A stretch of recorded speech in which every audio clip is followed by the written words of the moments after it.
ශ්‍රිත කියන පාඩම ආරම්භ කරනවා. එතකොට බහුපද ශ්‍රිත කියන පාඩමට කලින් අපි ශ්‍රිත කියන කොටස කරලා තියෙනවා. ශ්‍රිත කියලා පොඩි කොටසක් තියෙනවා. ඒක කරන්න ඕනේ. ඒක කරලා පස්සේ බහුපද ශ්‍රිත වලට සාමාන්‍යයෙන් අපි කරන්නේ. දැන් පන්ති අපි නම් ශ්‍රිත වලට ඇවිල්ලා නැති නිසා ශ්‍රිත වලට ඇවිල්ලා නැති නිසා මම ඒකට කලින් බහුපද ශ්‍රිත කරනවා. ශ්‍රිත වලට පුවට ගැටලු වෙන්නේ නැහැ ගහකට. ඒ තියර ටිකක් තියෙන අපි ඒක නැවත පන්ති ආරම්භ කරලා පස්සේ කරමු. ශ්‍රිත එක කොහොමද තියලා බහුපද ශ්‍රිත කියන කාරණාවෙන් පටන් ගන්න තමයි තීරණය කරේ. එතකොට බහුපද ශ්‍රිත කියන එක අපි PO paper එකේ combined maths පළවෙනි paper එකේ තමයි බහුපද ශ්‍රිත ගන්න එන්නේ.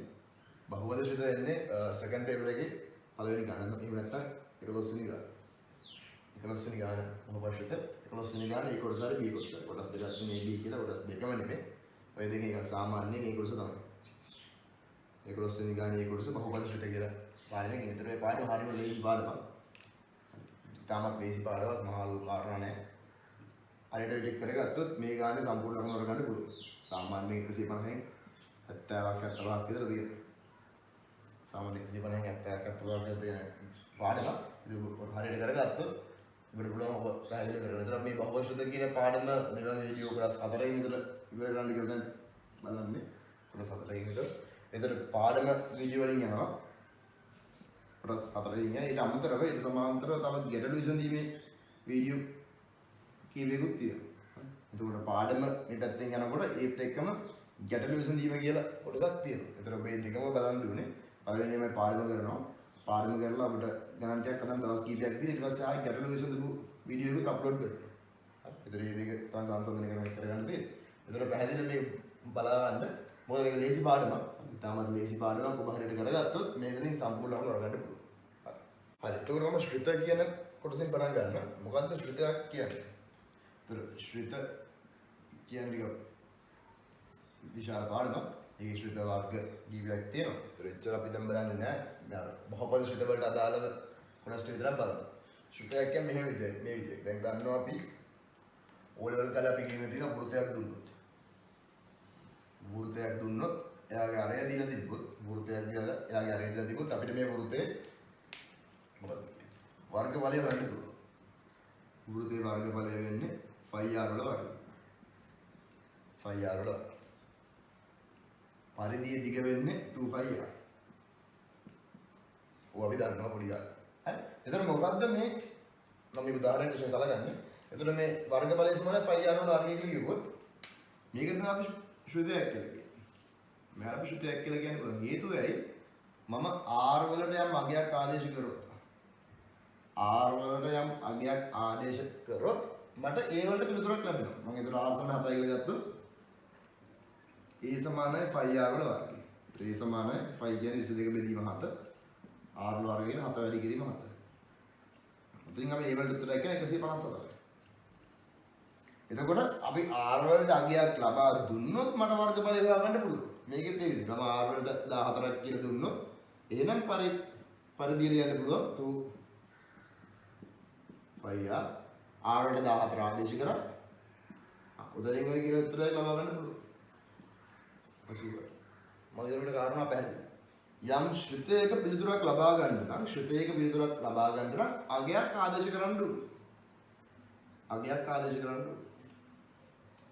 දැන් මේකට අපි ශ්‍රිත කියලා කියනවා. එතකොට තව සමීකරණ කියලා જાතියක් තියෙනවා. ඒක කවුද? 3x ඍණ 12 සමානයි බිඳුව. 3x ඍණ 12 සමානයි බිඳුව. මේකේ මොකද්ද වෙන්නේ? මම මෙතන ලියන 3x සමානයි 12යි x සමානයි 12 බෙදීම 3යි x සමානයි 7යි. එතකොට මෙතන මොකද උනේ? මෙතනට අපි කිසිවක් ආදේශ කරේ නැහැ. කිසිම අගයක් ආදේශ කරේ නැහැ. විසඳලා x වල උත්තරයක් ලබා ගත්තා. මතක තියාගන්න ශ්‍රිතයක් හා සමීකරණයක් අතර වෙනස මේකයි. ශ්‍රිතයක් හා සමීකරණයක් අතර වෙනස මේකයි. ශ්‍රිතයක් කියන්නේ යම්කිසි ප්‍රකාශනයක්. ශ්‍රිතයක් කියන්නේ යම්කිසි ප්‍රකාශනයක්. අපි මේ ප්‍රකාශනයට අගයන් ආදේශ කරොත් අගයන් දැම්මොත් පිළිතුරක් ලබා ගන්න පුළුවන්. ශ්‍රිතයක් කියන්නේ යම් ප්‍රකාශනයක්. ඒ ප්‍රකාශනයට අගයක් ආදේශ කරොත් මට පිළිතුරක් ලබා ගන්න පුළුවන්. හැබැයි සමීකරණයක් කියන්නේ එහෙම කෙනෙක් නෙමෙයි. සමීකරණයක් කියන්නේ කොහොම කෙනෙක්ද? සමීකරණයකට අගයක් ආදේශ කරන්න ඕනේ නැහැ. සමීකරණයක් විසඳලා අගයක් ලබා ගන්න පුළුවන්. ඔන්න ඔක ගන්න ලොකු වෙනස්කම. ශ්‍රිතයකට අපිට පුළුවන් අගයන් ආදේශ කරන්න. අගයන් ආදේශ කරලා තව අගයක් ලබා ගන්න පුළුවන්. හැබැයි සමීකරණයකට එහෙම එකක් නෙමෙයි. සමීකරණයකට දෙන්නේ ආ විසඳලා අගයක් ලබා ගන්න පුළුවන්. ඕක දැන් පළවෙනි කාරණා. ඊළඟ බලා ගන්න. දැන් අපිට දීලා තියෙනවා y සමාන x වර්ගය දා 3x දා 1. දැන් මෙහෙම එකක් අපි දැනලා තියෙනවා ඕලෙවල් වල ප්‍රස්ථාර අඳිනවා. ඕලෙවල් ප්‍රස්ථාර අඳිනකොට මෙහෙම ප්‍රකාශනය කරගන්න තියෙනවා. එතකොට මේකට කියන්නේ ශුද්ධයක් කියලා. ඒක මේක සමීකරණයක් වෙන්නේ නැහැ. මොකද මේකට අගයන් ආදේශ කරන්නේ නැතුව අපිට y වලට උත්තර ලබා ගන්න බෑ. y වලට අගයක් ලබා ගන්න x වලට අගයක් ආදේශ කරන්න ඕනේ. එහෙනම් මේක අනිවාර්යයෙන්ම ශුද්ධයක්. මේක ශුද්ධයක්. හරි. දැන් ඊතර මොකක්ද අපි කරන්න යන්නේ? මේක අපි අගයන් ආදේශ කරලා y වලට පිළිතුරක් ලබා ගන්න යන්නේ. ඊතර බලන්න. මම මෙතන x සමාන 1 ආදේශ කරනවා. x සමාන 1 ආදේශ කරනවා y සමානයි 1 වර්ගය 3 වැඩි කිරීම 1 ධන 1. y සමානයි 1 ධන 3 ධන 1 සමානයි 5යි. y සමානයි 5යි. තව උදාහරණයක් ගත්තා. මම x සමානයි 2 ආදේශ කරනවා. x සමානයි 2 ආදේශ කරාම y සමානයි 2 වර්ගය 3 වැඩි කිරීම 2 ධන 1 2 වරක් 2 4යි 3 වරක් 2 6යි ධන 1 y සමානයි 11යි. y වලට පිළිතුරක් ලැබෙනවා. එතකොට x වලට අපි අගයක් ආදේශ කරා y වලට පිළිතුරක් එනවා. x වලට අගයක් ආදේශ කරොත් y වලට පිළිතුරක් එනවා. දැන් බලන්න අපි ශ්‍රිතවල යම් අංකයක් බලනවා. ශ්‍රිතවල දැන් මේක අපි ඔය වලට දන්නේ ඉගෙන ගන්න නැතුව ඇති. ශ්‍රිතවල අංක පොඩි කාරණාවක් තියෙනවා. දැන් එතනදි මොකද්ද අපි කරේ? අපි ඔය වලට සාමාන්‍යයෙන් කරන්නේ ශ්‍රිතයක් තවත් ඉංග්‍රීසියකට සමාන කරනවා. y කියලා කියන්න පුළුවන්, p කියලා කියන්න පුළුවන්. ශ්‍රිතය යම් ඉංග්‍රීසියකට සමාන කරනවා. ඒත් මෙතනදී අපි කරන්නේ මොකද්ද? අපි එහෙම කරන්නේ නැහැ. ඔය මේ විදිහට අංකණයක් ලියන්න. fx fx සමානයි මේ ටික එහෙමම තමයි. x වල වර්ගය දන 3x දන 1. y කියන කෙනා වෙනුවට fx කියලා දානවා. y කියන කෙනා වෙනුවට fx කියලා දානවා. එතකොට අපි දැන් මේ කරපු කාරණාවම නැවත කරමු. මෙතන මොකද්ද කරේ? මෙතන අපි කරේ x වලට එක ආදේශ කළා y වල අගයක් හොයාගත්ත කෙනේ. x වලට එක ආදේශ කළා y වල අගයක් හොයාගත්ත එක. මෙතනත් එහෙම කාරණාවක් කරන්නේ. මම x වලට එක ආදේශ කරනවා. x සමාන 1යි කියලා ගත්තොත් මෙතනින් අර ගන්න පුළුවන් f1 සමානයි 1 වර්ගය 3 වැඩි කිරීම 1 ධන 1. මෙතනින් මම කියන්න පුළුවන් f1 සමානයි 1 ධන 3 ධන 1 සමානයි 5යි. එහෙනම් f1 සමානයි 5යි. f1 සමානයි 5යි. ඔය විදිහට මේ කාරණාවක් කරොත් මෙතන මම මොකද්ද කරේ? මෙතන x වලට 2 ආදේශ කරනවා y වල අගයක් ගත්තා. එහෙනම් මේකෙත් මේ විදිහටම කාරණා. x සමාන 2 ආදේශ කරනවා. x සමාන 2 ආදේශ කරාම f2 සමානයි 2 වර්ගය 3 වැඩි කිරීම 2 ධන 1. එතකොට f2 සමානයි 4 ධන 6 ධන 1. f2 යගේ අපිට න f2 සමානයි 1. මෙතනත් ඒ කාරණාව තමයි x2 ආදේශ කරන y වලට 11ක් ආවා. මෙතනත් ඒ කාරණාව තමයි. මෙතන x සමාන 1 ආදේශ කරන y සමාන 5යි. මේකෙත් ඒ කාරණාව තමයි. කිසි වෙනසක් නැහැ. දැන් එහෙනම් ඇයි මේ වගේ අංකණයක් භාවිත කරන්නේ? දෙපැත්තෙන් වෙන්නේ එකම කාරණාව. දෙපැත්තෙන් වෙන්නේ එකම කාරණාව. හැබැයි මෙතන වෙන අංකණයක් තියෙනවා. දැන් බලන්න මෙතනට ආවම අපිට පේන්නේ y වලගේ පහක් වෙලානේ. y සමානයි 5යි. y සමානයි 5යි. මෙහා දිහා බලන්න. මෙතන y සමානයි 11යි. y සමානයි 11යි. එතන අපිට කිව්වොත් y සමානයි 11යි කියලා අපිට මෙහෙම බැලුවොත් තේරෙන්නේ නැහැ මේකේ අතර මොකද්ද වෙලා තියෙන්නේ කියලා. අපිට කියන්න පුළුවන් y වල මොකක් ප්‍රකාශනයක් තිබිලා තියෙනවා, ශ්‍රිතයක් තිබිලා තියෙනවා. හැබැයි කවද ආදේශ කරේ? x සමානයි කීයද? මොකුත් දන්නේ නැහැ. මේකත් බලන්න y සමානයි 5යි කියලා කිව්වොත්, y සමානයි 5යි කියලා කිව්වොත්, නිකම් y සමානයි 5යි කියලා කිව්වොත් අපි දන්නේ නැහැ ශ්‍රිතයට කවද ආදේශ කරේ කියලා. හැබැයි මෙතන බලන්න. මෙතන f1 සමානයි 5යි කියලා කියනවා. f1 සමානයි 5යි කියලා කියන්නේ කෙනෙක්ට තේරෙන්න ඕන මෙහෙම කාරණා. f1 සමානයි 5යි කියන එකේ තේරුම මේක. f1නේ ආයේ කියන්නේ මෙතන තිබිලා තියෙන fx කියලා ශ්‍රිතයක්. මෙතන තිබිලා තියෙන fx කියලා ශ්‍රිතයක්. fx කියලා ශ්‍රිතයක් තිබිලා තියෙනවා. මේ fx ශ්‍රිතේ x සමානයි 1 ආදේශ කරා. x වලට 1 ආදේශ කරාම ශ්‍රිතයේ අගය 5ක් වෙනවා. මම හිතනවා කාරණා පැහැදිලි ඇති. මෙතන බලන්න මෙතන නිකම්ම y සමානයි 5යි කියලා කිව්වොත් y සමානයි 5යි කියලා කිව්වොත් ආදේශ කරපු අගය පෙන්නේ නෑ මෙතන. නිකම්ම y වලගේ 5ක් වෙලා තියෙනවා. ආදේශ කරපු අගය හොයන්න මෙතනට යන්න වෙනවා. මෙතනත් ඒ විදිහට y සමානයි 11යි කියලා කිව්වොත් ආදේශ කරපුවා අගේ පේන්නේ නැහැ. ඒක බලන්න මෙතනට යන්න බෑ. අපි මෙතන බැලුවොත් මේ කොටස් නැතුව ගියා. මේ ටික නැතුව ගියත් කෙනෙක්ට කියන්න පුළුවන් f එක සමානයි 5 කියොත් මොකක්ද ඒකේ තේරුම? fx කියලා ශ්‍රුතයක් තිබිලා තියෙනවා. fx කියලා ශ්‍රුතයක් තිබිලා තියෙනවා. ඒකේ x සමානයි 1 ආදේශ කරාම ශ්‍රුතයේ අගේ 5ක් වෙලා තියෙනවා. fx කියලා ශ්‍රුතයක් තිබිලා තියෙනවා. x සමාන 1 ආදේශ කරාම ශ්‍රුතයේ අගේ 5ක් වෙලා තියෙනවා. මේකෙත් තියෙන කාරණා. මේක දැක්කම මොකද ඉතින්? f2 සමානයි 11. f2 සමානයි 11. එතකොට x සමානයි 2 ආදේශ කරාම x සමානයි 2 ආදේශ කරාම fx කියන ශ්‍රුතේ fx කියන ශ්‍රුතේ අගේ 11ක් වෙලා තියෙනවා. x සමාන 2 ආදේශ කරාම fx කියන ශ්‍රුතේ අගේ 11ක් වෙලා තියෙනවා. ඒ නිසා මොකද්ද අපි කරන්නේ? මෙතනින් එහාට ගැටලුවලදී මෙතනින් එහාට ගැටලුවලදී අපි ශ්‍රුතයක් භාවිතා කරනකොට මේ අංකණයෙන් යන්නේ නැහැ. මේ විදිහට කරන්නේ නැහැ. මෙන්න මේ fx කියන කෙනෙක් භාවිතා කරලා තමයි කරන්නේ. උම කාරණාවක් තියෙනවා. හේතුව ඇයි? මෙහෙම y කියලා ගත්තොත් කිසි තේරුමක් නැහැ. හේතුව y සමාන 5යි කියලා විතරනේ එන්නේ. අපිට හොයාගන්න බෑ කවද ආදේශ කරේ කියලා. හැබැයි මේ වගේ අංකණයක් තිබ්බ. මේ වගේ අංකණයක් තිබ්බොත් පේනවා. උත්තරේදී පේනවා කවද ආදේශ කරේ අන්තිම උත්තරේ කියලා. කවද ආදේශ කරේ අවසන් උත්තරේ කියලා. ඒ නිසා ඔබ ලීසි. හරි ඒ විදිහට අපි මෙතන යන ගණන් හදන්න. හරි මාතෘකාවක් ලියා ගන්න ශ්‍රුත කියලා. හරි පොඩ වීඩියෝ කොම නවත්තන්න ඕන නම් මාතෘකාවක් ශ්‍රුත කියලා ලියාගෙන ඊළඟ අනුමාතෘකාවක් ලියා ගන්න ශ්‍රුතවල අංකන. ශ්‍රුතවල අංකණය කියන අනුමාතෘකාවක් ලියාගෙන මේක එක පැත්තක ලියා ගන්න ඊට අනිත් පැත්ත මේක ලියා ගන්න. මේක පැත්තක ලියා ගන්න ඊට අනිත් පැත්ත මේක ලියාගෙන යටින් ලියන්න මෙහෙම. මේක යටින් ලියන්න x ඊයගේ එක වන විට x ඊයගේ එක වන විට fx ඊයගේ ධන පහක්. x ඊයගේ එක වන විට fx ඊයගේ ධන පහක්. මේ මෙතනත් එහෙම කාරණා. x ඊයගේ දෙක වන විට fx ඊයගේ 11ක්. x ඊයගේ දෙක වන විට fx ඊයගේ 11ක්. හරි පොඩක් ඔය උදාහරණයක් ඔබ ලියා ගන්න. හරි දැන් මේ පාඩම කරගෙන යන අතරේ ඔබ මේ මම මේ නෝට් එක ලියනකොට බ්‍රේට් එක ලියා ගන්න නැත්නම් අපි ආය පාඩම පන්ති පටන් ගන්නතර පස්සේ මේක කරන්න වෙලාවක් නැතුවයි. ඒතර මේ නෝට් ආයෙ දෙන්න විදිහක් නැහැ. ඒතර ඔබ මේ වීඩියෝ පෝස් කරලා පොර නවත්තලා ඔය සරහන් ටික වල දාන්න. අපි ඊළඟට තව උදාහරණයක් බලමු. fx සමානයි 4x වල වර්ගය ඍණ 3x ධන 1. ශ්‍රුතයක් දීලා තියෙනවා. දැන් මතක තියාගන්න මෙතන විචල්්‍යයේ තියෙන x නේ. මෙතන විචල්්‍ය x ඉන්න තමයි මෙතනත් x කියලා දැන්. තව කෙනෙක් අපිට කිව්වොත් fx සමානයි නැත්නම් fx නෙමෙයි. ශ්‍රුතයක් දීලා තියෙනවා 4y ඍණ 4y වල වර්ගය ඍණ 5y ඍණ 1. එතන මෙතන විචල්්‍ය y නේ තියෙන්නේ. මෙතන විචල්්‍ය y නම් මෙතන fy වෙන්නේ.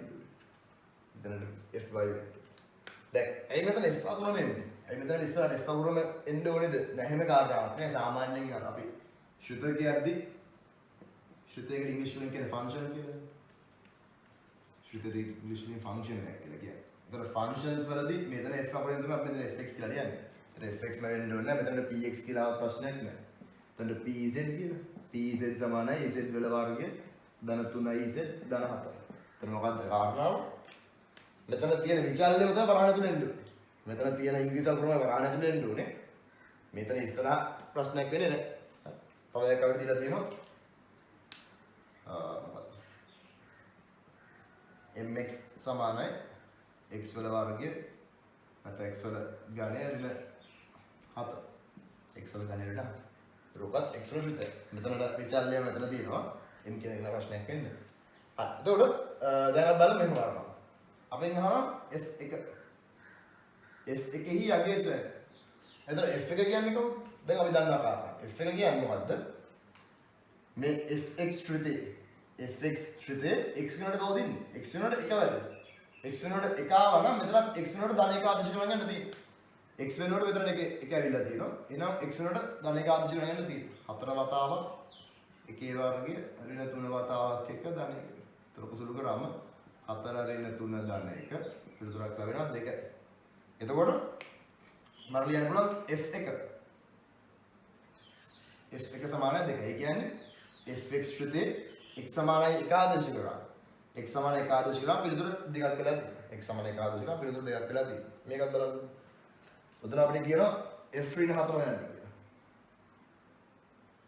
f ඍණ 4. f ඍණ 4 කියන්නේ මොකද්ද? දැන් මේක වෙනස් වෙලා තියෙන්නේ. fy ශ්‍රිතේ y වෙනුවට ඍණ 4ක් ඇවිල්ලා. fy ශ්‍රිතේ y වෙනුවට ඍණ 4ක් ඇවිල්ලානේ. එහෙනම් මෙතන y තියෙන හැමතැනම ඍණ 4 ආදේශ කරන්න තියෙන්නේ. 4 වතාව ඍණ 4 වර්ගය ඍණ 5යි ඍණ 4 ඍණ 1. ප්‍රෝසුරු කරාම 4ක් 4 16යි 20 ඍණ 1. මෙතන 64 ධන 20 ඍණ 1 84 84 එකක් ගියම 83යි. උතරින් අපි ලියන්න පුළුවන් f ඍණ 4 සමාන 83යි. මොකක්ද ඒකේ තේරුම? ඒකේ තේරුම වෙන්නේ මෙතන fy කියලා ශ්‍රිතයක් තිබ්බා. එයාගේ y වෙනුවට ඍණ 4ක් ආදේශ කරා. y වල ඍණ 4ක් ආදේශ කරාම ශ්‍රිතයේ අගේ 83ක් වෙනවා. ශ්‍රිතයේ අගේ 83ක් වෙනවා. y වලට ඍණ 4ක් ආදේශ කරාම ශ්‍රිතයේ අගේ 83ක් වෙනවා. සමුදාහරණ m බිඳුව ආතරෝගේ තේරුම මොකද්ද? mx කියන ශ්‍රිතයක් තියෙනවා. mx කියලා ශ්‍රිතයක් තියෙනවා. ඒකේ x වෙනුවට බිඳුව ආදේශ කරනවා. x වෙනුවට බිඳුව ආදේශ කරනවා. එතකොට උතන බිඳුව දාන්න තියෙන්නේ. බිඳුවේ ඝනය ඍණ 7. එහෙනම් m බිඳුව සමාන ඍණ 7. m බිඳුව සමාන ඍණ 7. දැන් තේරුම් ගන්න මේක ලේසි කාරණාවක් තියෙන්නේ. මහලු අමාර්ථයක් නැහැ. වෙනසකට තියෙන්නේ මොකද්ද? සාමාන්‍යයෙන් ඕලෙල් වල නම් අපි කරන්නේ එහෙම ලියනවා. x සමානයි 3යි කියලා ලියනවා. ලියන්නේ ආදේශ කරන්නේ. දැන් මේක එහෙම ලියන්නේ නැහැ. එහෙම ලියන්නේ නැතුව අපිට කියනවා p3 හොයන්න කියලා. p3 හොයන්න කියලා කියනවා. එතකොට සමුන් තේරුම් ගන්න ඕනේ මෙච්චරයි. ඕලෙල් වල අපිට මොකද්ද කිව්වේ? ඕලෙල් වල අපිට කිව්වොත් z සමානයි 3යි කියලා මම ඒක ආදේශ කරගන්න පුළුවන්. දැන් එහෙම කියන්නේ නැහැ. z සමානයි 3යි කියලා එහෙම කියන්නේ නැහැ. හැබැයි මේක දෙන්න. p3 සොයන්න කියලා දෙනවා. එතකොට ඒක දැක්කම තමුන්ට තේරෙන්නේ හරි. මට pz දීලා තියෙනවා. p3 නේ අහන්නේ. p3 කියන්නේ කොහොමද? z වලට 3 ආදේශ කරන්න තියෙනවා. z වලට 3 ආදේශ කරන්න තියෙනවා. මෙහෙම ඍජුවම දෙන්නේ නැහැ z සමාන 3 ආදේශ කරන්න කියලා. එහෙම දෙන්නේ නැහැ. මේ විදිහට දෙනවා. pz දීලා තියෙනවා. p3 අපෙන් අහනවා. මොකද්ද වෙනසකට තියෙන්නේ? z තිබ්බ තැන 3ක් ලැබෙන්නේ. නේද? z සමාන 3 ආදේශ කරන්න යන්න තියෙනවා. 3 වර්ගය 3 වැඩි කිරීම 3 ධන 4. උතරින් අපිට පිළිතුරක් එනවා p3 සමානයි 9 9 ධන 4 22. p3 සමානයි 22. උතර කෙනෙක් කියනවා හරි මේ pz කියන ශ්‍රිතේ z වලට 3 ආදේශ කරාම ඒක පිළිතුර 22ක් වෙනවා. z වලට 3 ආදේශ කරාම ඒ පිළිතුර 22ක් වෙනවා. හරි. ඒ උදාහරණයක් ලියා ගන්න. අපි තව උදාහරණයක් බලමු. මේක ලේසි ගන්න. අපිට දෙන්නේ fx සමාන x ධන 5 ඍණ 1 x. fx සමාන x ධන 5 ඍණ 1 x. අපෙන් අහන්නේ f එක. f එක කියද්දී අපිට තේරෙනවා හරි. ශ්‍රිතයේ x වෙනුවට ධන 1 ආදේශ කරනවා. ශ්‍රිතයේ x වෙනුවට ධන 1 ආදේශ කරාම එහෙම ආදේශ කරාම ලැබෙන පිළිතුර ගන්න තියෙනවා. x සමාන 1 ආදේශ කරලා මෙතන 1යි. මෙතන 5 කොහොමද තියෙනවා? එක බෙදීම. එතකොට මෙතනින් එනවා f එක සමාන 1 ධන 5 ඍණ 1 පිළිතුර 5යි. f එක සමානයි 5යි. f එක සමානයි 5. මෙතන බලන්න. මෙතන f2 ගැන අපෙන් අහන්න. අපිට දීලා තියෙන්නේ fx ශ්‍රේණියක්. fx සමානයි x ධන 5 ඍණ 1 x. මොකද්ද කියන්නේ? x වලට 2 ආදේශ කරන්න කියලා කියනවා. x වලට 2 ආදේශ කරාම 2 ධන 5 ඍණ භාගය f2 සමානයි 7 ඍණ භාගය 4ක් 2 14 14 ගියම 13. f2 සමානයි 13 බෙදීම 2. f2 සමානයි 14 බෙදීම 2. එතකොට මම එතන අපිට දැන් කාරණා පැහැදිලිද කියලා මහා ලොකු දෙයක් නෑ. වරහන් ඇතුළේ සංඛ්‍යාවක් ඉන්නවනේ. වරහන් ඇතුළේ ඉන්න කෙනාව මෙතනදී ආදේශ කරන්න තියෙන්නේ. වරහනේ ඇතුළේ යම් සංඛ්‍යාවක් තියෙනවද? එම සංඛ්‍යාව කියලා මේකට ආදේශ කරගන්න තියෙන්නේ. හරි. ඔය උදාහරණ පුරා ක්‍රියාවක්. හරි. අපි තව උදාහරණයක් බලමු. මෙතන අපිට දීලා තියෙන ශ්‍රුතයන් දෙකක්. fx සමානයි x වල වර්ගය ඍණ 4x ධන 3. gy සමානයි ඉන්නත් මම නැවත ලියන්න. gy සමානයි 4y ඍණ 5. gy සමානයි 4y ඍණ 5. එතකොට ශ්‍රුතයන් දෙකක් දීලා තියෙනවා. x වල ශ්‍රුතයක් තියෙනවා, x හි ශ්‍රුතයක් තියෙනවා, y හි ශ්‍රුතයක් තියෙනවා. x හි ශ්‍රුතයක් තියෙනවා, y හි ශ්‍රුතයක් තියෙනවා. අපෙන් අහන්නේ පළවෙනි ප්‍රශ්නේ f1 හා g1 සොයන්න. f1 හා g1 සොයන්න. දෙවෙනි ප්‍රශ්නේ ga සමානයි 7යි නම් a හි අගය සොයන්න. දෙවෙනි ප්‍රශ්නේ ga සමානයි 7යි නම් a හි අගය සොයන්න. තුන්වෙනි ප්‍රශ්නේ f3 ධන g ඍණ 1. f3 ධන g ඍණ 1 ගේ අගය සොයන්න කියලා කියනවා. 4 f4 සමානයි gc නම් c හි අගය සොයන්න කියලා. හරි. දැන් ඔයගොල්ලෝ වීඩියෝ එක කොටේ නවත්තලා මේ උදාහරණයක් උත්සාහ කරලා බලන්න. මේ උදාහරණ උත්සාහ කරලා බලන්න ඊට පස්සේ මම මේක අහලා දාන්න. හරි. එතකොට මම හිතනවා උත්සාහ කරන්නද කියලා විධාන පොඩ්ඩක් උත්සාහ කරලා නැත්නම් වීඩියෝ නවත්තලා උත්සාහ කරන්න. උත්සාහ කරා නම් තමයි බලන්න පුළුවන්. ශ්‍රුතයක් තියෙන fx කියලා. ශ්‍රුතයක් තියෙන fx කියලා අපෙන් අහන්නේ f එකේ ඊයගේ. ඒතර අපි දන්නවා ශ්‍රුතේ fx නා. fx සමානයි x වල වර්ගය ඍණ 4x ධන 3. ඕකනම් ශ්‍රුතය වෙන්නේ f එක කියන්නේ කොහොමද? f එක කියන්නේ මෙතන fx ශ්‍රුතේ x තුනට එක ආදේශ කරලා fx ශ්‍රුතේ x තුනට එක ආදේශ කරලා. ඒක මෙතන දැම්මම එකේ වර්ගය ඍණ 4 වැඩි කිරීම එක ධන 3. එතන f එක සමානයි 1 ඍණ 4 ධන 3 පිළිතුර බිඳුවක් වෙනවා. ඒතර ඒ කොටස හරියි. f එක සමානයි බිඳුව. f එක සමානයි බිඳුවක්. දෙවෙනි කාරණා g එකේ ආගේ අහනවා අපි. එතන gx ශ්‍රදයක් gy කියලා ශ්‍රදයක් තියෙනවා. gy සමානයි 4y ඍණ 5. gy සමානයි 4y ඍණ 5. අපේ ගානේ g එක කියනවා. g එක සමානයි 4 වැඩි කිරීම 1 ඍණ 5. එතන g එක සමානයි 4 ඍණ 5. g එක කියන්නේ ඍණ 1. g එක කියන්නේ ඍණ 1ක් වෙනවා. පළවෙනි කොටස හරියි. ඉතින් අපි යනවා දෙවෙනි කොටසට. දෙවෙනි කොටසට ගියොත් ඒගොල්ලන් කියනවා GA සමානයි 7යි. GA සමානයි 7යි. අපෙන් අහන්නේ A වල අගය මොකක්ද? A වල අගය සොයන්න කියලා කියනවා. GA සමානයි 7යි. එතකොට දැන් G ගැන මොනවද අපි දන්නේ? GY කියලා සුදයක් ඉන්නවා. GY සමානයි 4යි y ඍණ 5 නම් GY සමානයි 4යි y ඍණ 5 නම් GA කියන්නේ. උඩ කලින් කිව්වා වගේ මෙතනට y වෙනකොට a කියන කෙනා ඇවිල්ලා තියෙන්නේ. y වෙනකොට a කියන කෙනා ආවොත් මෙතනට අපි ඒ විදිහට ලියන්න පුළුවන් 4i ඍණ 5. 4i ඍණ 5. ඔක ආදේශ කරන්න තියෙන්නේ. අපි දන්නවා ga කියන 4i ඍණ 5යි. මෙතනින් කියනවා ga කියන්නේ 7යි.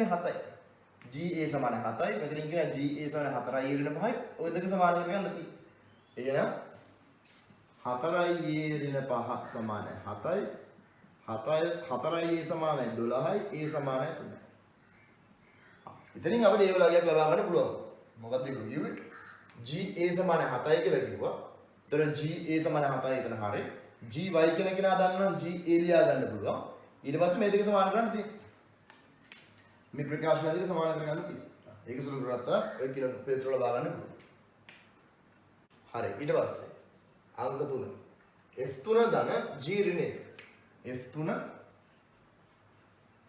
ධන G ඍණ 1 මේක අගයක් අපෙන් අහනවා. එතකොට අපි දන්නවා F3 හොයන්න නම් අපි මේ fx කියන සුදේ භාවිතා කරන්න ඕන.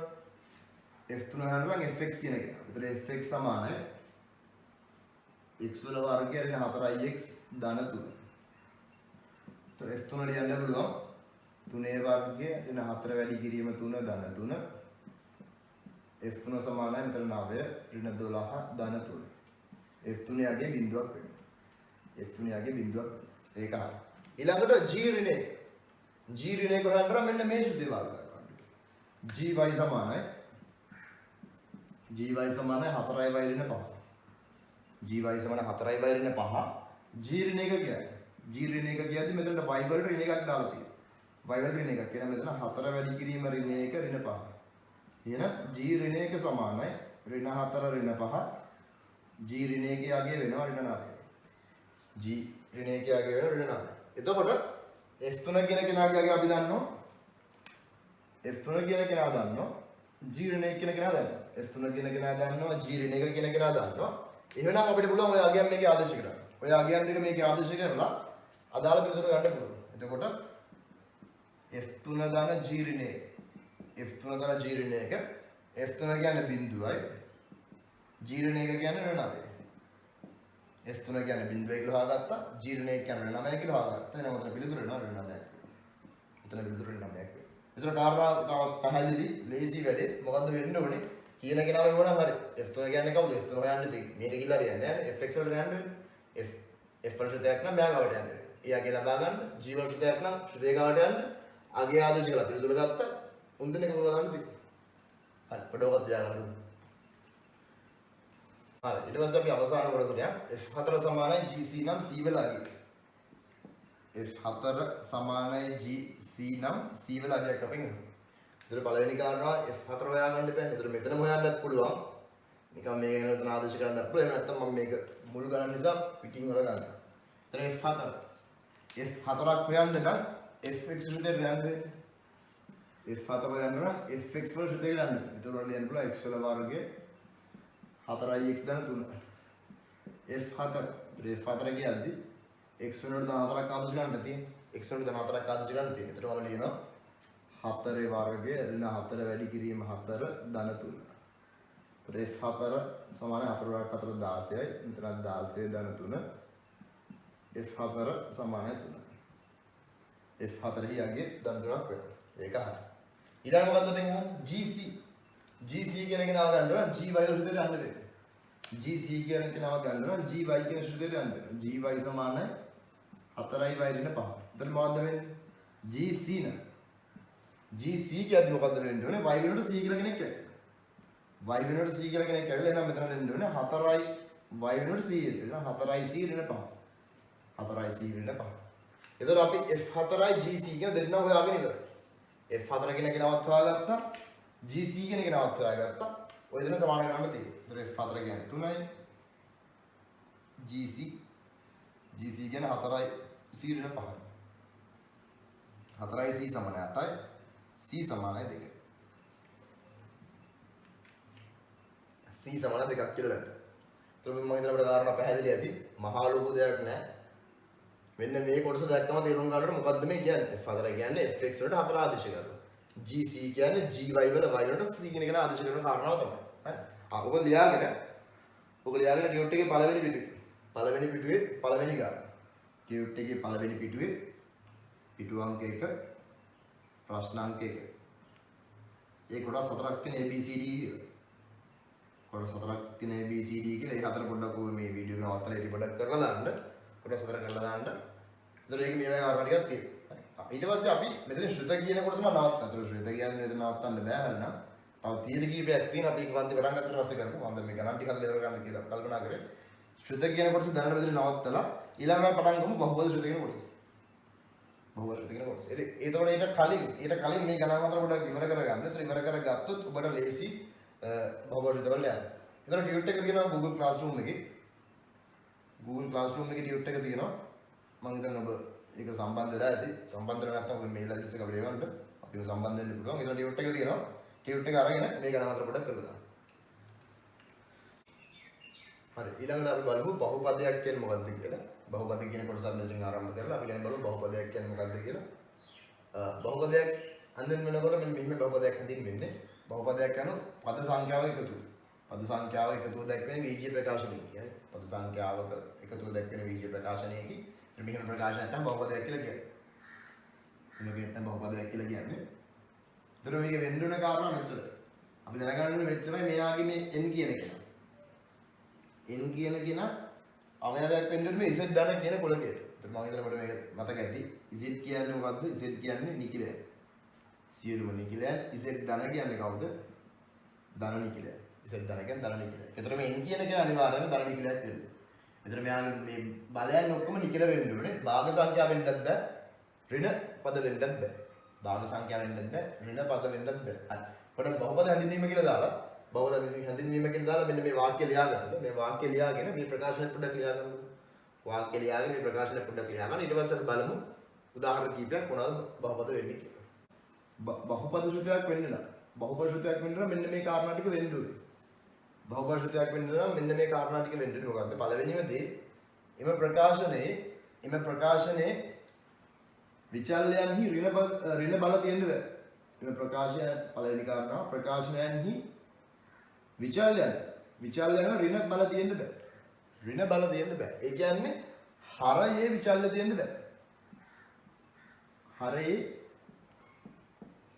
විචල්ය බල තියෙන්න බෑ. ඔම කාරණාවක් තියෙනවා. බහුපද ශ්‍රුතයකට හරයේ විචල්ය තියෙන්න බෑ. ඒතර බැලුවොත් මෙයාගේ හරයේ විචල්ය මොකුත් නැහැ. ඒතර මෙයා ප්‍රශ්නයක් වෙන්නේ නැහැ. දැනට ප්‍රශ්නයක් නැහැ. මෙයාගේ හරයේ විචල්ය නැහැ. මෙහෙම කෙනෙක් වෙනවා. hx සමානයි 5x ධන 1 බෙදීම 3. මේක බහුපද ශ්‍රුතයක්ද? හරයට පදයක් තියෙනවා. නෑ ඒක ප්‍රශ්නයක් වෙන්නේ. මොකද්ද කිව්වේ? හරයට විචල්යක් වෙන්න බෑ කියලා කිව්වේ. ඒ කියන්නේ x වල පදයක්. නැත්නම් y කියලා කියන්නේ. දැන් මෙතන හරය xy කෙනෙක් නෙවෙයි නේ. හරය 3 තියෙනවා. මේකත් බහුපද ශ්‍රුතයක්. ප්‍රශ්නයක් වෙන්නේ නැහැ.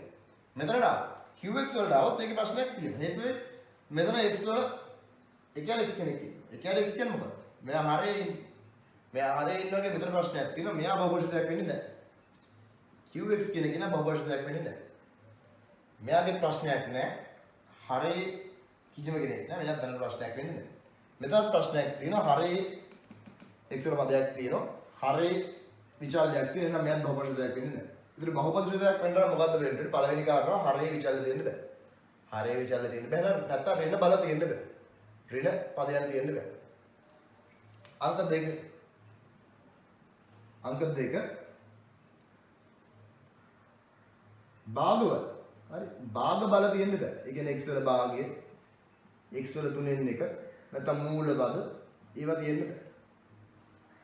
ශ්‍රුතයේ නැත්නම් ප්‍රකාශනයේ භාග බල තියෙන්න බෑ. ප්‍රකාශනයේ භාග බල තියෙන්නත් බෑ. තියනවා ඔක්කොම නිකිල බල තියෙන්න ඕනේ. එතන මෙයාගේ ප්‍රශ්නයක් නෑ. ඔක්කොම නිකිල බල තියෙන්නේ. ප්‍රශ්නයක් වෙන්නේ නෑ. මෑත් ප්‍රශ්නයක් වෙන්නේ නෑ. මෙයාගේ ප්‍රශ්නයක් නෑ. හරියට අගයක් ආව කියලා ඒකේ ප්‍රශ්නයක් නෑ. හැබැයි මෙතන අවුලක් තියෙනවා. හේතුව මෙතන x භාග බලයක් තියෙනවා. මෙතන x වල භාග බලයක් තියෙන්නේ. එහෙනම් මෙයා බහුපරිශුද්ධයක් වෙන්නේ නෑ. මෙයා බහුපරිශුද්ධයක් වෙන්නේ නෑ. මෙච්චරයි කාරණා. බහුපරිශුද්ධයක් වෙන්නේ නෑ. ශ්‍රුත වෙන්න පුළුවන්. අපි බලමු ශ්‍රුත වෙන්නේ කොහොමද කියලා. ඒක පස්සේ බලා ගන්න පුළුවන්. ශ්‍රුතයක් කියන කෙනෙක් ගත්තා. ශ්‍රුතයක් කියන කෙනෙක් ගත්තම එයා බහුපරිශුද්ධයක් වෙන්නේ නෑ. එයා බහුපරිශුද්ධයක් වෙන්න නම් මෙන්න මේ කාරණා වෙන්න ඕනේ. පළවෙනි දේ එයාගේ හරේ විචල්ල තියෙන්න බෑ. හරේ විචල්ල තියෙන්න බෑ ඒක අංක 1. දෙවෙනි කාරණාව එයාට භාග බල තියෙන්න බෑ. භාග බල තියෙන්න බෑ. හරි පොඩ්ඩක් ඔයගොල්ලෝ යාගන්න. හරි. ඒතර බහුපදයක් නැත්නම් බහුපද ශ්‍රුතයක් කියන එක අපි දැන් මේ විදිහට ගන්නවා. මොකද්ද වෙන්න ඕනේ? එයාට නිකිල බලයන් තියෙන්න. ධන නිකිල බලයන් තියෙන්න භාග බල තියෙන්න බෑ. බහුපදයක මාත්‍රය නැත්නම් බහුපද ශ්‍රුතයක මාත්‍රය කියලා කිව්වා. බහුපද ශ්‍රුතයක මාත්‍රය කියන්නේ මෙහෙම එකක්. එතන බලන්න fx සමානයි x වල 4 2x ධන 1. px සමානයි 3x වල වර්ගය ඍණ 3x වල ඝනය ධන 1. mx සමානයි 6x ධන 2 ඍණ 7x වල 4. එතන බලුවොත් මේ ඔක්කොම බහුපදයන්. මේ ඔක්කොම බහුපද ශ්‍රුත. ප්‍රශ්නයක් නෑ ඔක්කොගෙම බලයන් ගන්න. ඒක ප්‍රශ්නයක් නෑ. දැන් බහුපද ශ්‍රුතයක මාත්‍රය කියන්නේ. බහුපද ශ්‍රුතයක මාත්‍රය කියලා කියන්නේ එම ශ්‍රුතයේ ඇති විශාලම බලය. එම ශ්‍රුතයේ ඇති විශාලම බලය එහි මාත්‍රය වේ. එතකොට මෙතන බලන්න මෙතන ශ්‍රුතය ගත්තම x වල 4 තියෙන x වල 1 තියෙන x වල බිංදු නේදේ තියෙන. එතකොට මෙයාගේ විශාලම බලය වෙන්නේ 4 වෙනි බලයනේ. එතකොට fx වල මාත්‍රය වෙන්නේ ධන 4. fx වල මාත්‍රය ධන 4ක් වෙනවා. px කියන කෙනා ගත්තා px වල විතර බලය 2යි. 3 බලයක් තියෙන නේද ගත්තේ. එතකොට මෙයාගේ විශාලම බලය. මෙයාගේ විශාලම බලය 3. දැන් මතක තියෙන මාත්‍රය කියන්නේ මුලින් ඉන්නේ කියලා නෙමෙයි. හරි. සාමාන්‍යයෙන් අපි ලියන්නේ විශාලම බලය ඉස්සරහට. එහෙම ලියුවට ඒකේ තේරුම වෙන්නේ මාත්‍රය ඉස්සරහට ඉන්නේ කෙනාගේ. මාත්‍රය කියන්නේ මේ ශ්‍රුතයේ තියෙන විශාලම බලය. එතකොට මෙතන ශ්‍රුතයේ ඉන්න විශාලම බලය 3. එහෙනම් මෙයාගේ මාත්‍රය 3යි. මාත්‍රය 3. මෙතන බලමු 6x වල බල 6x කෙනෙක් ඉන්නවා ධන දෙකක් ඉන්නවා වෙන 7යි x වල 4. එතකොට මෙතන විශාලම එක්කෙනා 4. ඉස්සරහින් ඉන්නේ x වල ධන එකක්. යා මාත්‍රය වෙන්නේ නැහැ කොහොමද? එහෙනම් විශාලම x වල විශාලම බලයක් තියෙන්නේ මෙතන 4. එහෙනම් මේ බහුපද ශ්‍රුතේ. මේ බහුපද ශ්‍රුතේ මාත්‍රය වෙන්නේ ධන 4. මාත්‍රය වෙන්නේ ධන 4. හරි. එතකොට මතක තියාගන්න මොකද්ද? බහුපද ශ්‍රුතේ මාත්‍රය කියන්නේ මොකද්ද? බහුපද ශ්‍රුතේ මාත්‍රය කියන්නේ එම ශ්‍රුතයේ ඇති විශාලම බලය. එම ශ්‍රුතයේ ඇති විශාලම බලය බහුපද ශ්‍රුතයක මාත්‍රය කියලා කියනවා. පොඩ මාතෘකාවක් තියාගන්න බහුපදයක නෙමෙයි බහුපද ශ්‍රුතය. බහුපද ශ්‍රුතයක මාත්‍රය. බහුපද ශ්‍රුතයක මාත්‍රය කියලා දාලා. ඒ කියන්නේ පොඩ මෙහෙම ලියා ගන්න ශ්‍රුතයක ඇති විශාලම බලය. දැන් බහුපද ශ්‍රුතයක ඇති. බහුපද ශ්‍රුතයක ඇති විශාලම බලය එහි මාත්‍රය වේ. බහුපද ශ්‍රුතයක ඇති විශාලම බලය එහි මාත්‍රය වේ. එතන මෙතන මෙයාගේ විශාලම බලය 4යි මාත්‍රය 4යි. මෙයාගේ විශාලම බලය 3යි මාත්‍රය 3යි. මෙයාගේ විශාලම බලය 4යි මාත්‍රය 4යි. එතන මේකේ නමක් විතරයි විශාලම බලයට අපි කියන මාත්‍රය කියන්නේ. එතන මෙයාට අපි කියන්න පුළුවන් fx කියන්නේ කවුද? fx යනු මාත්‍රය ධන 4ක් වන ශ්‍රුතයක්. fx යනු මාත්‍ර ධන 4ක් වන ශ්‍රුතයක්. මෙතන px කියන්නේ px විශාල මාත්‍රය ධන 3යි. එහෙනම් px යනු මාත්‍රය ධන 3ක් වන ශුද්ධයක්. px යනු මාත්‍රය ධන 3ක් වන ශුද්ධයක්. මෙතන mx. මෙතන mx කියන්නේ මාත්‍රය ධන 4ක් වන ශුද්ධයක්. මාත්‍රය ධන 4ක් වන ශුද්ධයක්. හරි. ඒතර මතකද මාත්‍රය කියන්නේ නිකන් 9ක් විතරයි මහලු කාරණාවක් නෙමෙයි. ශ්‍රුතයේ විශාලම බලය. ශ්‍රුතයේ විශාලම බලය මාත්‍රය කියලා කියනවා. ඉංග්‍රීසි මීඩියම් බය මාත්‍රය කියන්නේ ඕඩර්. මාත්‍රය කියලා කියන්නේ ඕඩර්. හරි. පොඩ්ඩක් ඔබ ලියා ගන්න. දැන් මම මෙයාට මෙතන අපි තියරි ගොඩක් කරගෙන යන්නේ. අපි තියරි වල ප්‍රශ්න ගණන් හදන්න තියෙන්නේ. මේ ටික පොඩ්ඩක් මතක තියාගන්න. මහලු කාරණා නෙමෙයි. මතක තියාගත්තොත් මේ නෝට් එක ලියා ගන්න. නිකන් මේ බලන් හිටියා කියලා මම හිතන්නේ ඔබට මේක මතක තියෙයි කියලා. ඔබට තේරෙයි කලින් එක මතක නැතුව යන්න පුළුවන්. ඒ නිසා මෙයා වීඩියෝ යනවත් එක්කම ඔබ නෝට් එක ලියා ගන්න. ඊට පස්සේ ඔබට ගණන් වලට යන්න පුළුවන්. හරි. දැන් ඊළඟ මාතෘකාව ලියන්න සාධාරණ බහුපද ශ්‍රිත. සාධාරණ බහුපද ශ්‍රිත. දැන් අපි පොඩි නම් වගේක් දෙන්න යනවා. මෙන්න මේක. මාත්‍රය පටන් ගමු අපි කියන්නේ මාත්‍රය. විශාලම බලය ධන නිකිලයක් වෙන්න බෑනේ. කවදාවත් x වල ඍණ බල දෙන්න බහුපද ශ්‍රිතයන් වලට. ඒතර කුඩාම මාත්‍රය වෙන්නේ. පොඩිම මාත්‍රය වෙන්නේ බිඳුවනේ. ගන්න පුළුවන් පොඩි මෙක් වෙනවා බිඳුව. හරි. ගන්න පුළුවන් පොඩි මෙක් වෙනවා බිඳුව. ඊළඟට 1. මාත්‍රය 1 ඊළඟට මාත්‍රය 2 මාත්‍රය 3 දිගටම යනවා. හරි. මාත්‍රය 1 2 3. මාත්‍රය කියන්නේ ශ්‍රිතයේ විශාලම බලය. ඒතර 1 කියන කෙනා පැත්තකින් තිබ්බොත් 2 කියන කෙනා ගත්තා. සෝරි බිඳුව කියන කෙනා පැත්තකින් තියලා 1 කියන මාත්‍රය ගත්තා. මාත්‍රය 1ක් වන බහුපද ශ්‍රිතය. මාත්‍රය 1ක් වන බහුපද ශ්‍රිතයක් කියලා කියන්නේ මෙහෙම කෙනෙක් නේ. බලන්න fx සමානයි 5x ධන 4. මෙයාගේ මාත්‍රය 1යි හේතුවයි x වල විශාලම බලය ධන 1. x වල විශාලම බලය ධන 1 නම් මෙයාගේ මාත්‍රය 1යි. තව එකක්. px සමානයි 3ix ඍණ 2. px සමාන 3ix ඍණ 2යි නම් මෙයාගේ මාත්‍රය අපිට ලියන්න පුළුවන්. මාත්‍රයේ විශාලම බලය ධන 1යි. එතකොට මාත්‍රය 1ක් වන සාධාරණ ශ්‍රුතයක් ගත්තා. මාත්‍රය 1ක් වන සාධාරණ ශ්‍රුතයක් ගත්තොත් මාත්‍රය 1ක් නෙවෙන්න ඕනේ. එහෙනම් මොකද ලියන්න පුළුවන්? ax ධන b. ax ධන b. දැන් කෙනෙක්ට ප්‍රශ්නයක් අහන්න පුළුවන්. හරි. අපිට තේරෙනවා මේ x කියන කෙනා දැම්මේ මෙතන ධන 1 වෙන්න ඕනේ නේද? මාත්‍ර 1ක් හින්දා තමයි x කියලා ලියන්නේ. එතකොට කොහෙන්ද a b ආවේ? මම තියාගන්න සාධාරණයි කියලා කියන්නේ. එතන a හා b වල හේතුව මේකයි. සාධාරණයි කියලා කියන්නේ ඕනෑම ශ්‍රදයක් නේ. ඒතර a වලාගේ ඕනම කෙනෙක් වෙන්න පුළුවන්. a වලාගේ 7ක් වෙද්දි b වලාගේ ඍණ 3යි. a වලාගේ 10ක් වෙද්දි b වලාගේ 2යි. ඒ වගේ කාරණා. හරි. ඒතර a b කියන්නේ නිකන් සංඛ්‍යා. a b කියන්නේ සංඛ්‍යා අපිට ඒවා දන්නේ නැහැ. දැනගන්න ඕනේ මෙතන x වල මාත්‍ර 1යි නම් මෙතන x එකක් වෙන්නේ. හරි. ඊළඟ. දැන් දැන් කල්පනා කරලා බලන්න ax ධන b කියන්නේ මාත්‍ර 1ක් වන සාධාරණ ශ්‍රුතයක් නම් ax ධන b කියන්නේ මාත්‍ර 1ක් වන සාධාරණ ශ්‍රුතයක් නම් මාත්‍රය 2 වෙන එක ගන්න. මාත්‍රය 2 වෙනි සාධාරණ ශ්‍රුතය කොහොමද තියෙන්නේ? ax ධන b කියන්නේ මාත්‍රය 1ක් වන සාධාරණ ශ්‍රුතයක්. මාත්‍ර 1 වන සාධාරණ ශ්‍රුතය ax ධන b නම් මාත්‍රය 2 වෙන කෙනා කොහොමද ඉන්නේ? සාධාරණ විදිහට ගන්න. නිකන් ශ්‍රුතයක් ගත්තොත් මෙහෙම නෙවෙන්න ඕනේ.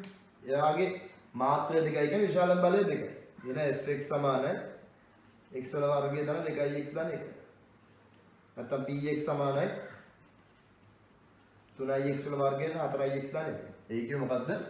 x වල විශාලම බලය 2 වෙන්නේ. x වල විශාලම බලය 2 වෙන්න ඕනේ. ඉතින් යාට අඩුවෙව තිබ්බ ප්‍රශ්නයක් නැහැ. ඒතර සාධාරණ ශ්‍රදයක් කියන්නේ මොකද්ද වෙන්න ඕනේ? සාධාරණ ශ්‍රදයක් වෙද්දී අපි වලට ඉලක්කම් දාන්නේ නැහැ. මේ ඉස්සරහදින සංගුණ වලට ඉලක්කම් දාන්නේ නැහැ. අපි ඒ වලට ඉංග්‍රීසි අකුරු දාන්න ඕනේ. ඒතර මාත්‍ර දෙකක් වෙන කෙනා වෙන්නේ ax වල වර්ගය bx ධන c.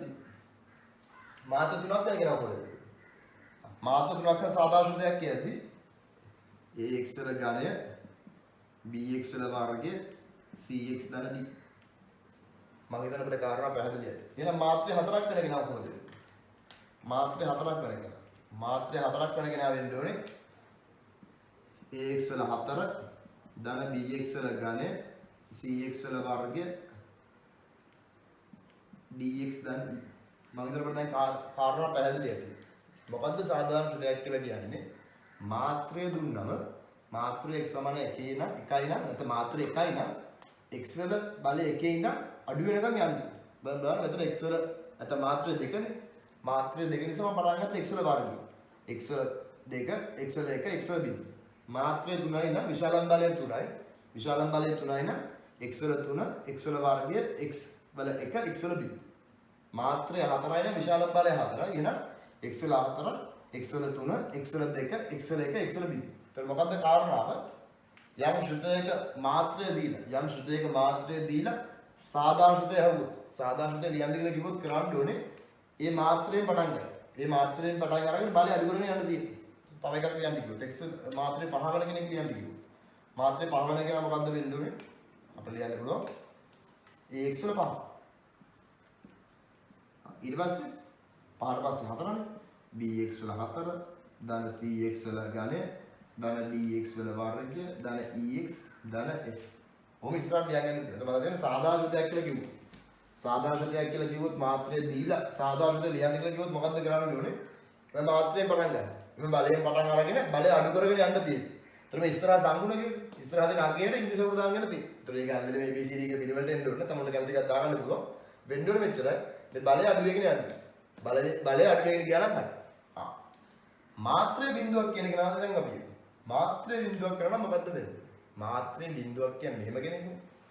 fx සමාන x වල බිඳු නැත්නම් 3x වල බිඳු ඉබල.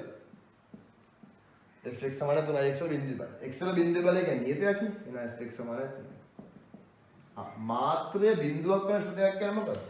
මාත්‍රේ බිඳුවක් කරන ශ්‍රුතයක් කියන්නේ නියතයක් නේ. මම හිතට මට තේරෙන්නේ නැති. මාත්‍රය බිඳුවක් වෙන ශ්‍රුතයක් කියන්නේ නියතයක්. එහෙනම් මෙතන නිකම්ම a. නිකම්ම a විතරයි. ඒතර මම ඊළඟ කතාව පැහැදිලි ඇති. සාධාරණ ශ්‍රුතය ලියන්න කියලා කිව්වොත් මාත්‍රය දින තිබ්බොත් මාත්‍රය කියන දාගෙන විශාලම බලය. එහෙනම් එයාගේ පටන් ගන්න පහළට යන්න තියෙනවා. මාත්‍රය කියන විශාලම බලය එයාගෙන් පටන් ගන්න අඩු කරන් කියනවා. මාත්‍රය කියන විශාලම බලය එයාගෙන් පටන් ගන්න අඩු කරගෙන යන්න තියෙනවා. ඒ කාරණාව උතනින් ඉවරයි. දැන් මේවලට අපි නම් වර්ගයක් කියනවා. මාත්‍රේ බිඳුව වන ශ්‍රුතය. මාත්‍රේ බිඳුව වන ශ්‍රුතයකට අපි කියනවා ඒක සාධාරණ ශ්‍රුතයක් වෙන්න ඕනේ නැහැ. මාත්‍රේ බිඳුව වන ශ්‍රුතයට නමක් දෙනවා නියතයක්. ඒක නියතයක්. x කෙනෙක් නෑ නියතයක්. ඊළඟට මාත්‍ර එකක් වන කෙනෙක්ට අපි කියනවා රේඛීය ශ්‍රුතය. රේඛීය ශ්‍රුතයක්. මාත්‍ර එකක් වන ශ්‍රුතයකට අපි කියනවා රේඛීය ශ්‍රුතය. මාත්‍ර දෙකක් වන කෙනාට අපි කියනවා වර්ගද ශ්‍රුතය. වර්ගද ශ්‍රුතය. මාත්‍රය 3ක් වෙන කෙනා. මාත්‍රය 3ක් වෙන කෙනා අපි කියනවා ගණිත ශ්‍රුතය.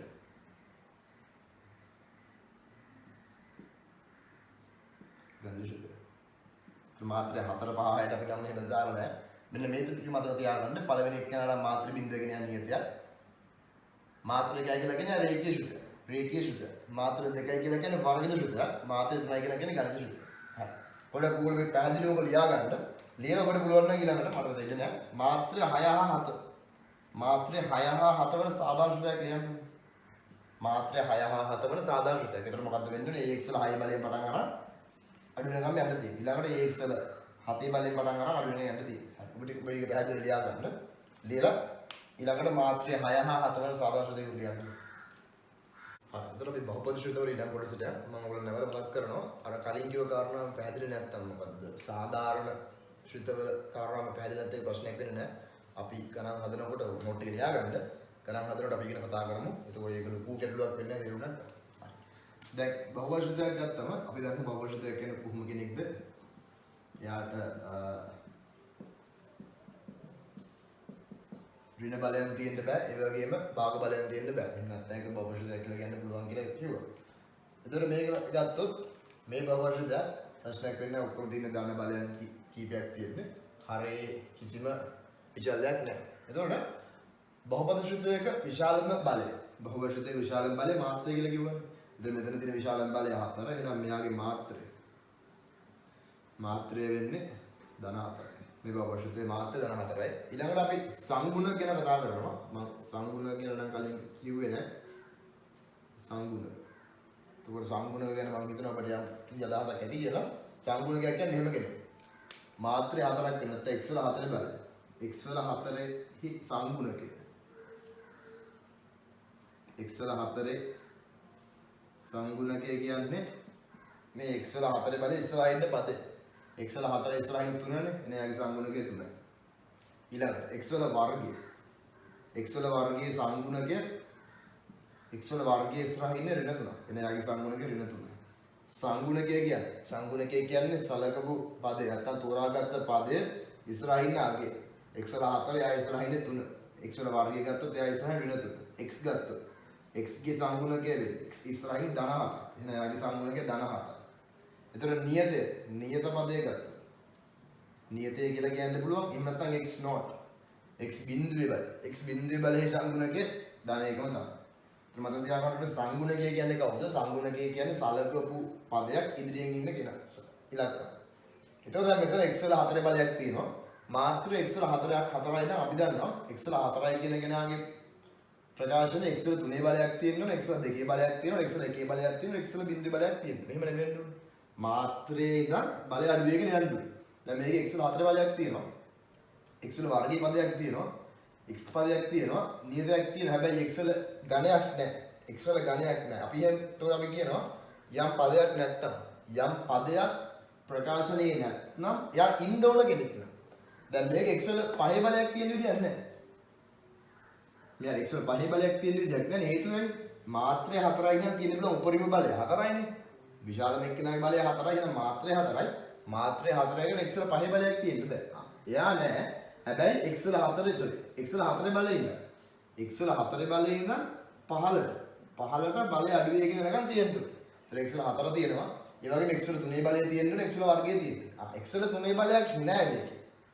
නෑ නිසා අපි සාමාන්‍යයෙන් කියන්නේ මෙහෙම කරනවා. එහෙනම් මේ ශ්‍රුතය තියෙන්නේ මේ විදිහට. fx සමානයි 3යි x වල 4. x වල ගණයක් නෑනේ. එහෙනම් බිඳුවයි x වල ගණය. ධන 3යි x වල වර්ගය ධන 7යි x ධන 1. කොහොම කාරණාවක් තියෙන්නේ. යම් පදයක් නැහැ කියලා කියන්නේ යාගේ සංගුණකයේ බිඳුව. එහෙනම් මට කියන්න පුළුවන් මෙතන x ගණයෙහි සංගුණකය. x ගණයෙහි සංගුණකය වෙන්නේ. x ගණයේ සංගුණකය වෙන්නේ බිඳුව. හේතුව x වල ගණයක් ප්‍රකාශනයේ නැහැ. යා ඉන්න ඕනේ. මාත්‍රය 4 නිසා x වල ගණයක් තියෙන්න ඕනේ. x වල ගණයක් තියෙන්න ඕනේ වුණාට යාට x වල ගණයක් ප්‍රකාශ නැති නිසා අපි සලකනවා යාගේ සංගුණකයේ බිඳුව.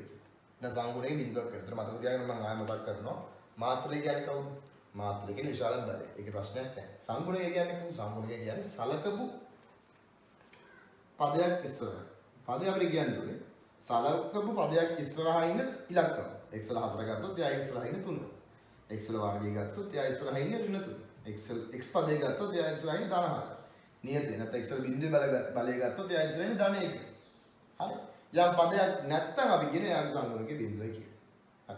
අපිට ඕක ලියා ගන්න සංගුණකය කියලා අපිට මාතෘකාවක් දානවා. සංගුණකය කියලා ඔය ලියා ගන්න. ඒක ඉංග්‍රීසි වලින් අපි කියන coefficient.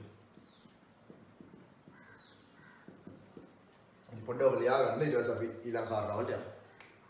ඊළඟ පොඩි කාරණාවක් තියෙනවා තමයි මේ ඔක්කොම ආයි කියන තියරි ගොඩක් තියෙන්නේ.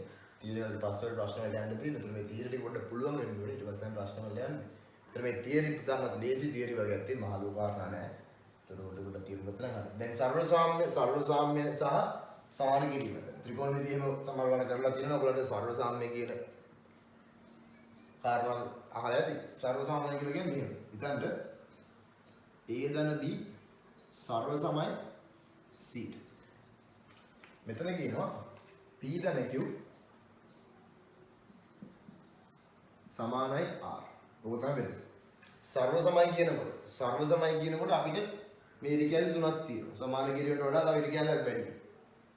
සමීකරණයකදී සමානයි නැත්නම් සමානයි කියන්නේ ඉරිකැලි දෙකයි තියෙන්නේ. ඉස්සෙල්ලා ඔය විදිහට වටහා ගන්න ඕනේ. ඉරිකැලි තුනක් තියෙනවා. ඉරිකැලි තුනක් තියෙනවා මේකට අපි සර්ව සාම්‍යයක් කියලා කියනවා. ඉරිකැලි දෙකක් තියෙනවා මේක සමීකරණයක් කියලා කියනවා. ඒත් මෙතන අපි කියන්නේ a ධන b සර්ව සමයි c.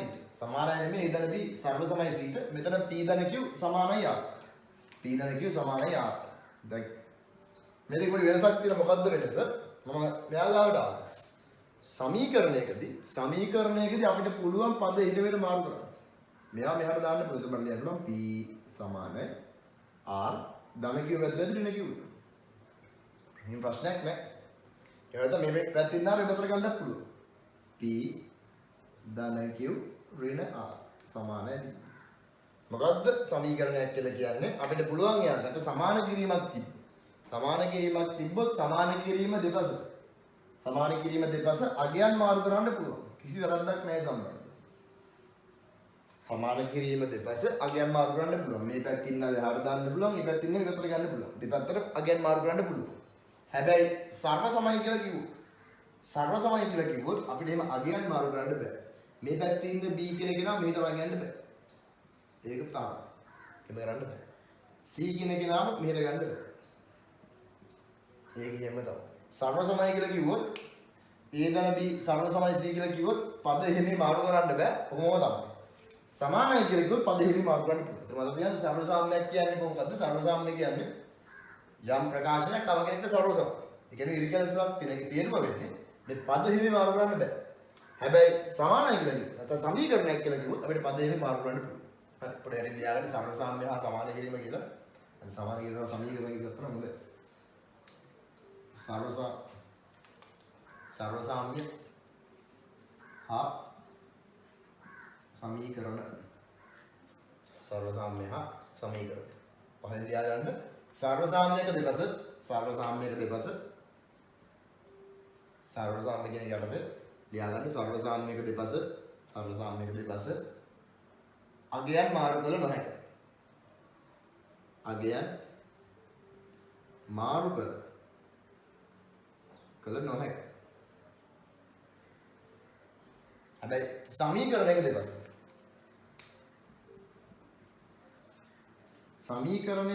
දෙපස අගයන් මාරු කළ හැක. සමීකරණයක දෙපස අගයන් මාරු කළ හැක. එතන දැන් මේ ඉරිකැල තුනක් තියෙන එක සර්ව සාම්‍යයක්. එක දෙපස අගයන් මාරු කරන්න බෑ. ඉරිකැල දෙකයි නම් තියෙන්නේ. ඒක සමාන කිරීමක් නැත්නම් සමීකරණයක්. ඒක දෙපස අගයන් මාරු කරන්න පුළුවන්. හරි. පොඩ්ඩක් පැහැදිලි ලියන්න. එතන අපි දන්නවා දැන් සර්ව සම කියන එකේ තේරුම මොකක්ද කියලා. ඊළඟ මාතෘකාව ලියාගන්න සර්ව සම බහුපද ශ්‍රිත. සර්ව සම බහුපද ශ්‍රිත. එතකොට බහුපද ශ්‍රිත දෙකක් තියෙනවා. එimhe බහුපද ශ්‍රිත දෙක සර්ව සම වෙන්න නම් බහුපද ශ්‍රිත දෙකක් සර්ව සම වෙන්න නම් මෙන්න මේ කාරණා දෙක ඉෂ්ට වෙන්න ඕනේ. කාරණා දෙකයි තියෙන්නේ. බහුපද ශ්‍රිත දෙකක් සර්ව සම වෙන්න නම් මොකද්ද වෙන්න ඕනේ? ඒවායින් මාත්‍ර සමාන වෙන්න ඕනේ. මාත්‍ර සමාන විය යුතුය. දෙවෙනි කාරණාව අනුරූප සංගුණ සමාන විය යුතුය. බහුපද දෙකක් සර්ව සම වීමට ඒවායි මාත්‍ර සමාන විය යුතුය. මාත්‍ර සමාන වෙන්න ඕනේ අනුරූප සංගුණක සමාන විය යුතුය. එතකොට අපි ගත්තොත් px සමානයි 3ix වල 4 බල ධන 5ix වල ඝනය 2ix වල වර්ගය ඍණ 4ix ධන 8. හරි. තව fx සමානයි 6ix වල ඝනය ධන bx වල වර්ගය ධන cx ධන d. mx සමානයි ax වල වර්ගය ධන bx ax වල 4 bx වල ඝනය cx වල වර්ගය dx ධන e. අපිට දැන් ශ්‍රුතයන් තුනක් දීලා තියෙනවා. බහුපද ශ්‍රුතයන් තුනක් දීලා තියෙනවා. එතකොට අපේ ගාන මේක සමාන වෙන්නේ කොහොමද කියලා. දැන් බැලුමට මට කියන්න පුළුවන් px හා fx මේ දෙන්න සම සම වෙන්න බෑනේ. px හා fx සම සම වෙන්න බෑ. හේතුව ඇයි? මාත්‍ර සමාන වෙන්න ඕනේ. මාත්‍ර මෙයාගේ මාත්‍රය 4යි මෙයාගේ මාත්‍රය 3යි. මෙයාගේ මාත්‍රය 4යි මෙයාගේ මාත්‍රය 3යි. ඒ දෙන සම සම වෙන්න බෑ. සම සම වෙන්න බෑ. හැබැයි px හා mx සම සම වෙන්න පුළුවන්ද? වෙන්න බැරි කමක් නැහැ. හේතුව මාත්‍ර සමාන. මතක තියාගන්න පළවෙනි කාරණාව මාත්‍ර සමාන වෙන්න ඕනේ. ශ්‍රුතයන් දෙකක් බබඩ දෙකක් සම සම වෙන්න. හරි. එතකොට දැන් ඒගොල්ලන් අපිට දීලා තියෙනවා. දැන් මේක කොහොමද සම සම නැහැ. px හා fx සම සම නැහැ. ඒක ප්‍රශ්නයක් නෑ. දැන් ඒගොල්ලෝ දීලා තියෙනවා px හා mx සර්ව සම වේ. px හා mx සර්ව සම වේ කියලා දෙනවා ඒක. සර්ව සම වේ. px හා mx සර්ව සම වේ. ඒතර අපි දන්නවා ශ්‍රුතයන් දෙකක් සර්ව සම. භාභා ශ්‍රුතයන් සර්ව සමන ඒගොල්ලෝ මාත්‍ර සමානයි අනුරූප සංගුණක සමානයි. ඒතර මේ දෙන්නගේ මාත්‍ර පේන සමානයි ප්‍රශ්නයක් නෑ. අනුරූප සංගුණක සමානයි කියලා කියනවා. ඒතර මෙහෙම කාරණාවක් තියෙනවා. දැන් බලන්න. දැන් මෙයාගේ වැඩක් නෑ. fx කියන එක නෑ වැඩක් නෑ. යා පැත්තකින් තියන්න. මේ දෙන්න ගත්තොත් px හා mx ගත්තොත් px කියන කෙනාගේ මොන්නේ px කියන එක නාලියන්නේ px කියන කෙනාගේ x වල 4 බලය x වල 4 සංගුණකය 3යි x වල 4 සංගුණකය 3යි mx කියන කෙනාගේ mx කියන කෙනාගේ mx කියන කෙනාගේ x වල 4 බලයේ සංගුණකය කීයද ඒක සිම්පල් a ඒක සිම්පල් a එතකොට මට කියන්න පුළුවන් හරි px සහ mx සර්ව සමාන px සහ mx සර්ව සමානයි අපි කිව්වා ඒගොල්ලන්ගේ අනුරූප සංගුණක සමාන වෙන්න ඕනේ අනුරූප සංගුණක සමානයි ඒ කියන්නේ මෙයාගේ x වල 4 බලය මෙයාගේ x වල 4 බලය සමානයි සංගුණක සමානයි එහෙනම් a සමානයි 3යි a සමානයි 3යි කියලා යන්න පුළුවන් ඔය විදිහට නම් බැලුවොත් x වල ගානේ px වල x වල ගානේ සංගුණකය 5යි mx වල x වල ගානේ සංගුණකය b මෙයාගේ x වල ගානේ සංගුණකය 5යි මෙයා x වල ගානේ සංගුණකය b එහෙනම් b සමානයි 5ක් වෙන්නේ b සමානයි 5ක් වෙන්නේ ඊළඟට මෙතන px වල x වල වර්ගයේ සංගුණකය 2යි px වල x වල වර්ගයේ සංගුණකය 2යි mx වල x වල වර්ගයේ සංගුණකය c එහෙනම් c සමානයි 2යි ඊළඟ මෙතන px වල x වල සංගුණකය ඍණ 4යි මෙතන mx වල x වල සංගුණකය d එහෙනම් d සමාන ඍණ 4යි ඊළඟ px වල නියත පදය 8යි mx වල නියත පදය e එහෙනම් e සමානයි 8යි මම හිතන අපේ කාරණා පැහැදිලි ඇති ශ්‍රුතයන් දෙකක් සර්වසම් වෙන්න නම් මොකද්ද වෙන්න ඕනේ ශ්‍රුතයන් දෙක බහුවචන සර්වසම් වෙන්න නම් මාත්‍ර සමාන වෙන්න ඕනේ අනුරූප සංගුණ සමාන වෙන්න ඕනේ මාත්‍ර සමාන වීම හා අනුරූප සංගුණ සමාන වීම කාරණා දෙක එතකොට px හා fx සර්වසම් වෙන්නේ නැහැ කියලා අපි කිව්ව හේතුව මාත්‍ර සමාන නැහැ ඒතර fx ගේ වැඩක් නැහැ දැන් ගාන අපිට දීලා තියෙනවා මෙතන ගාන දෙන්නේ අපිට px හා mx සර්වසම් වේ px හා mx සර්වසම් වේ එහෙනම් මට කියන්නේ ඒගොල්ලෝගේ සංගුණ සමාන වෙන්න ඕනේ එහෙනම් මෙයා x වල 4 බලයේ සංගුණකය 3යි මෙයා x වල 4 බලයේ සංගුණකය එන a සමානයි 3යි මෙයා x වල ගණනයේ සංගුණකය 5යි මෙයා x වල ගණනයේ සංගුණකය b b සමානයි 5යි ඔය විදිහට අපිට සංගුණ ටික හොයාගන්න පුළුවන් a b c d වල අගයන් දෙක ගන්න පුළුවන් හරි මාතෘකාව ලියාගන්න සර්වසම් බහුපදශිත කියලා දාලා මාතෘකාව ලියාගෙන ඒක අපි මෙතන ලියාගන්න බහුපදශිත දෙක එකිනෙකට සර්වසම් වෙනවා බහුපද ශ්‍රිත දෙකක් එකිනෙකට සර්වසම් වේ නම් බහුපද ශ්‍රිත දෙකක් එකිනෙකට සර්වසම් වේ නම් ඒවායේ මේ කාරණා දෙක ලියන්න මාත්‍ර සමාන විය යුතුය ඒවායේ මාත්‍ර සමාන විය යුතුය අනුරූප සංගුණක සමාන විය යුතුය ඒවායේ මාත්‍ර සමාන විය යුතුය අනුරූප සංගුණක සමාන විය යුතුය ඒක ලියාගෙන මේ උදාහරණෙට දාගන්න මේක උදාහරණ ලියාගන්න හරි අපි දැන් උදාහරණයක් බලමු ඒගොල්ලෝ අපිට කියනවා fx සමාන මේ ශ්‍රිතය px සමාන මේ ශ්‍රිතය ශ්‍රිතයන් දෙකක් දීලා තියෙනවා ඒගොල්ලෝ කියනවා මේ fx හා px ශ්‍රිතයන් සර්ව සමයි fx හා px ශ්‍රිතයන් සර්ව සමයි නම් අපෙන් අහන්නේ a හා b වල අගය a හා b වල අගයන් අපෙන් අහන්නේ ඒතර අපිට කියන්න පුළුවන් ශ්‍රිතයන් දෙකක් සර්ව සමයි නම් ඒගොල්ලන්ගේ සංගුණක සමාන වෙනවනේ සංගුණක සමාන වෙනවා ශ්‍රිතයන් දෙකක් සර්ව සමයි නම් සංගුණක සමාන වෙනවා එහෙනම් සංගුණක සමාන කරගන්න තියෙනවා ඒකට කලින් මම මේ fx කියන එක නා පොඩ්ඩක් සුළු කරලා ලියා ගන්නවා fx සමානයි a වතාවක් x ධන 1 ධන b වතාවක් x ඍණ 2 එතන ඉගෙන fx වලගේ fx සමානයි a ධන bx ධන a ඍණ 2යි b ඔතන fx කියන්නේ දැන් අපිට බලන්න සංගුණ සමාන කරන්න fx වල සංගුණයක් ගත්තොත් fx වල x සංගුණකය ගත්තම a ධන b px වල x සංගුණයක් ගත්තම මේක 2යි fx වල x සංගුණකය a ධන b px වල x සංගුණකය 2යි a ධන b සමානයි 2යි ඊළඟට x not ගත්තොත් x වල බිඳුවේ බලය ගත්තොත් මෙතන x වල බිඳුවේ බලය වෙන්නේ a ඍණ 2යි b a ඍණ 2යි b මෙතන x not වලගේ නැත්නම් නියතය මෙතන නියතය ගත්තොත් නැත්නම් x බිඳුවේගේ ඍණ 4 දෙවෙනි සමය හරි ඊට ආයෙ පැහැදිලි කරනවා මොකද්ද ඒගොල්ලෝ කියනවා මේ fx බහුපදශිතය හා px බහුපදශිතය සර්ව සමයි ශ්‍රිතයන් දෙක සර්ව සමයි කියලා කියනවා ශ්‍රිතයන් සර්ව සමයි අපෙන් අහන්නේ a හා b වල අගයන් a හා b වල අගයන් අපෙන් අහනවා ඒකට මොකද්ද අපි කරන්න ඕනේ මේ fx කියන එක නම් මම සුළු කරගන්නවා වරන් ඉවත් කරලා වෙන වෙනම x පද නියත පද අරගන්නවා ඊට පස්සේ අපිට පුළුවන් පළවෙනි සමීකරණයයි මේ fx කියන එකයි px කියන කෙනාගේ සර්ව සම නිසා ශ්‍රිතයන් දෙක සර්ව සම නිසා සංගුණ සමාන කරනවා ශ්‍රිතයන් සර්ව සම නිසා සංගුණ සමාන කරන්න පුළුවන් එතන මේ x සංගුණකේ ගත්තා මෙයාගේ x සංගුණකේ ගත්තා උන්දර සමානයි නියත පදේ ගත්තා මෙයාගේ නියත පදේ ගත්තා උන්දර සමානයි දැන් උතන ඒක සමගාමීව ඉස්සරලා උත්තර ගන්න තියෙනවා. ඉතින් පළවෙනි එක නේ දෙවෙනි එක නේ අඩු කරා. A ධන B ඍණ A ධන 2යි B සමානයි 6යි. 3යි B සමානයි 6යි B සමානයි 2යි. B වලගේ දෙකක් වෙනවා එහෙනම් A සමානයි බිඳුවක් වෙන්න ඕනේ. මොන කාරණාවක් තියෙනවා. හරි. පැහැදිලිව ලියා ගන්න අපි තව උදාහරණයක් බලමු. තව උදාහරණයක් බලමුකොට පැහැදිලිව ලියා ගන්න. හරි. අපි තව උදාහරණයක් බලමු.